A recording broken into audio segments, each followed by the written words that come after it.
What are we going to do today? Race cars circuit. The 919 hybrid. Back to the future. That's not a Ferrari. Good morning from Le Mans, or should I probably better say bonjour. So, yeah, this is finally Sven. You saw him yesterday in a small vlog and his brother Enzo. So, and don't forget the lovely dad who is working for Lexus and organizing also a lot of stuff for us. So, what are we going to do today? We're going to the city center in Le Mans to see Rebellion's driver and the famous voice of Le Mans, Bruno van der Stick. Absolutely, that's a good start of the day. We also had amazing breakfast. Yeah. So that wasn't a part of the video. Maybe tomorrow or the day after tomorrow. I'm here almost a week, so if you want to do that, if you want to see that, we will do it. Yeah. And you're working today at Le Mans, right? Yeah, I'm working on the track. Let's go. What car are we taking? The GX, the Lexus. Amazing. Well, there's a first time for everything. It's the first time in Le Mans for me, and it's the first time in the Lexus G. And you have a driver, Boris. Oh. Yes. Oh, amazing. The driver. The driver, the amazing driver. Let's go.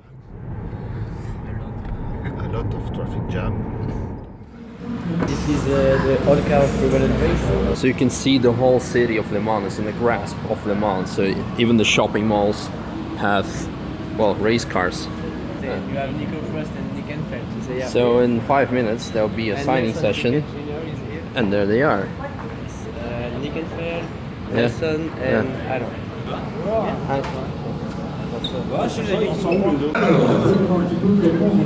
The signing session has already started. I just had a nice interview with Dominique as Boosted Boris. I will put the link down below. Big thanks to Sven again for organizing it. So probably get some cards like that, signatures. So we just finished the interview and the meet and greet session at the mall. So we now came to the center of Le Mans, where is, well, obviously the symbol of Le Mans, and a lot of race car drivers are leaving their handprints here. Sven, do you know why Michel Vaillant didn't leave his hands, but it's like signed? No, honestly I don't know. Audi crew making some promotional shots. That's enough of sightseeing for now. We're gonna go back home and get some lunch, actually, for the first time. On monte jusque là au-dessus là-bas? Ouais. Ok, merci. So this is a parking now here, right? For the Le Mans, for the race, yes. Okay. So quick fast forward, we already had awesome lunch. I didn't film it because my phone was on charger, because we have another 6 hours to go. And right now we're just rolling over circuit of Bugatti, which they turned into parking because, yeah, this is like the most awesome parking lot I ever had. Bonjour. We have arrived. I got my best investment of 20 euros with me just in case, because apparently it's going to rain in the evening. What's the plan? Now we'll do a quick visit of the track for you. Yeah? And the free practice will start at 5 p.m. Okay. And a free practice of the Le Mans series or of some other supporting races? For the 24 hours of okay. Yes, LMP1, GT cars. Let's keep walking. I'm feeling that there'll be a lot of walking involved from now on. And here are all the trucks of the race teams. There are a lot of them. We cannot see the end from here, but the one that matters to me is here, S&P Racing from Russia. So here's a small Audi fan area with a new TRS and R8, which isn't new already by now. A lot of fans waiting for lineup to get some autograph, but I'm not an Audi fan. Are you an Audi fan? No. You? No. Audi fan? A bit. So, not enough, so we just keep on walking. So as we're walking past the track, where are we actually walking to? Yeah, Dunlop Corner. Okay, well, where are we going to now? Oh, to the village. Okay, so we're going to the village, and now we're passing one of the most iconic corners of Le Mans. And there's a car coming in, but not as fast as the LMP1 cars and LMP2 cars. So what's the average speed that they're taking corner with? 280? 280 kilometers an hour. That's exceeding the top speed of any corner at Nürburgring, actually, because, well, the fastest, like, you can do Schwedenkreuz 250 if you have big balls. But yeah, so, and the tricky part is, as you can see, well, I hope you can see it from my phone, that the track is not actually flat. So when you're turning to the left, and the track is not flat, so, oh, RS6, interesting.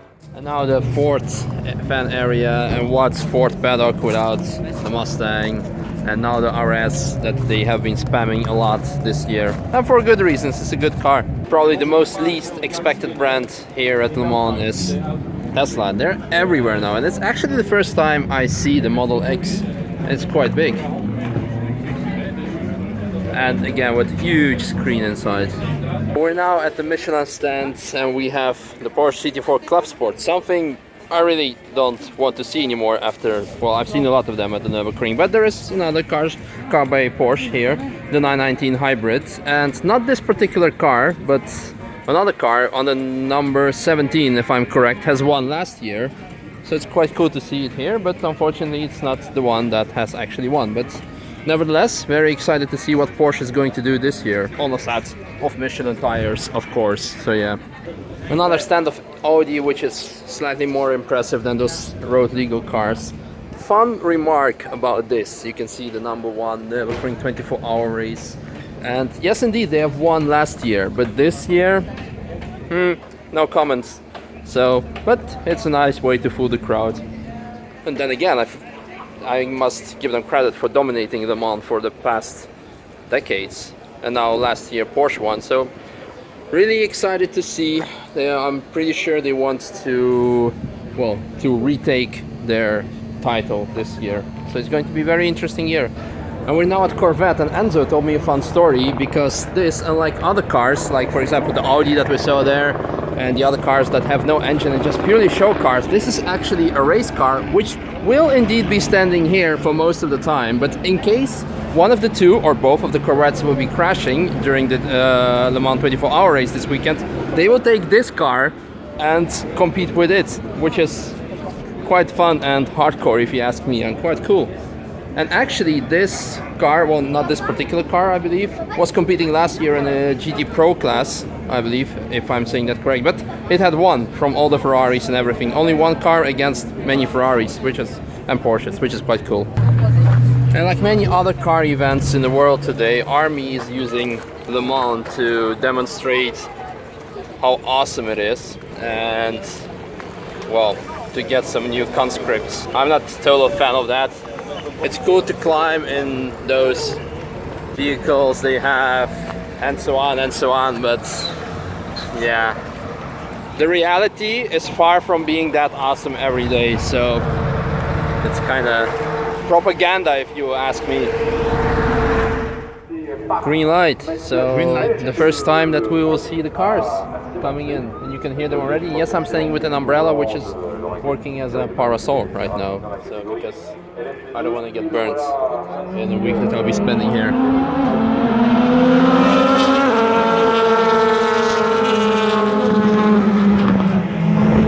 We'll have the track to get some refreshments, and we can also follow the race here live, which is quite cool. And here is what Sven told me, is that a lot of teams invest shitload of money in the weather forecast system. They have complete weather stations here, and that allows them and us to see this. Rain expected 1650, 1720 or 420, and yeah, whatever. Level 1 till 2. I never knew that you can measure rain in levels. Let's see what level 1 and 2 is. Until how many levels will it go, you think? Level 10?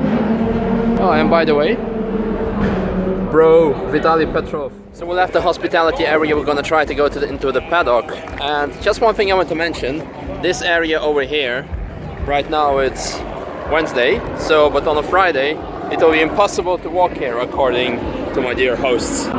We made a quick pit stop at the Audi fan zone, so I must apologize for the Audi saying that I'm not their fan. I'm kind of a bit more fan of theirs right now. And it's starting to rain. So we're hoping to see some rain action. However, a lot of cars are still in the pits because it's just free practice, so nobody wants to crash. Or, I don't know, maybe they're pussies compared to drivers at the Nürburgring, where we had hailstorm and nobody was giving a fuck.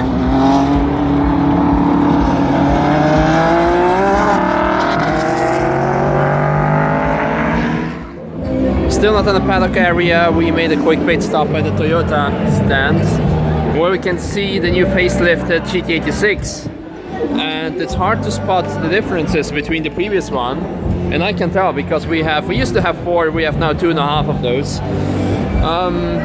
Yeah, other lights, other this, other that, but nothing major. The most disappointing part is this. Where is it here? Still 200 horsepower. And here is a quite familiar Audi building that they use for a lot of events. It's also, well, they built it also at the Nürburgring 24-hour race, which is quite impressive if you compare like to Aston Martin or Ford. Audi has their own freaking building. And there's one more thing which is quite impressive. This. It doesn't get any more official than that, than an English license plate saying S8. We have left the paddock area and we are now on a parking trying to find Enzo because he's working here, but we just heard that he's somewhere else. But look at this, Back to the Future. Yeah, now I have the A-Team tune in my song, but I forgot the Back to the Future. Anyway, what I wanted to tell you is that exclusivity level of Le Mans compared to the Nürburgring is quite higher. If you remember the 24-hour race of Nürburgring, you were kind of allowed to go almost everywhere, only not the pit boxes. But here, like a big area is already sealed off from the pit boxes. And actually on Friday and Saturday and Sunday, the area of the hospitality area where we were just walking and I was telling you about the buildings and everything will be also sealed off.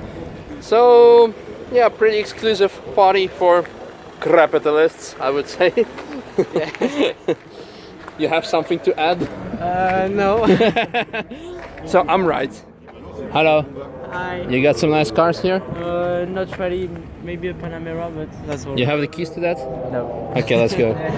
Let's go Back to the Future. Yeah. Remember I told you about the weather stations that they have here at the track to know when and where it's going to rain? That's one of those. Huge thing.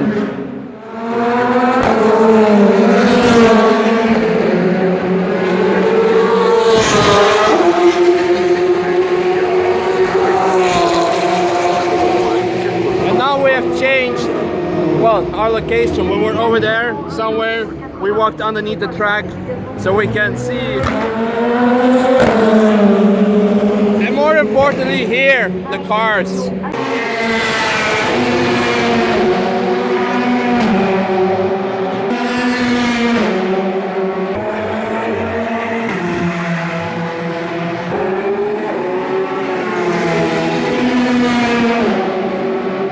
Sun is setting down. It's actually somewhere there behind the stage and it's 21:58 the last time I checked before I hit the record button. So that means in about 2 minutes the cars are going to start again for the qualifying. Well, not again, well, again they're going to start, but this time it's not the practice but the qualifying session. And my dear friend Sven told me that in 2011 on this particular corner, that's where Alan McNish from Audi had a serious crash, and it was so bad that the parts flew actually here on the spectator area. So it's quite heavy. Motorsports is a dangerous thing to do. Luckily nobody got injured. What was your most interesting moment of Le Mans ever? Because it's not your first time. I saw so many things, honestly I don't know. There was a crash 2 years ago here. Yeah. And I was just here, Yeah. So it was quite impressive. Yeah, you see, crashes are the most interesting and impressive things for spectators. And when we saw... Oh, there we go.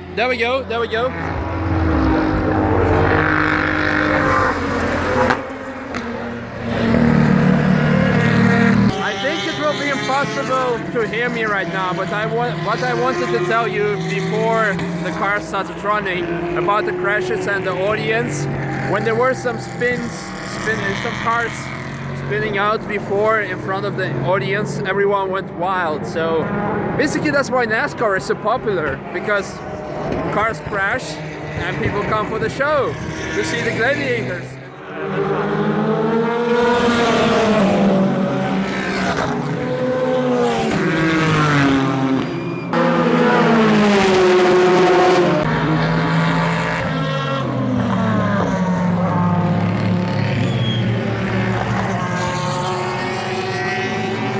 We have come to the final spectator area. After that, it's only all the way straight. So this is a nice way to end today's vlog. We'll be going home in a bit. So tomorrow, more of Le Mans 2016 and maybe something else. We'll see. Actually need an epic shot to end this video, this vlog. So Waiting for the best. Reculez s'il vous plaît, messieurs. Faut reculer encore s'il vous plaît. well, this can work too as an epic end shot. That's not a Ferrari. Once again.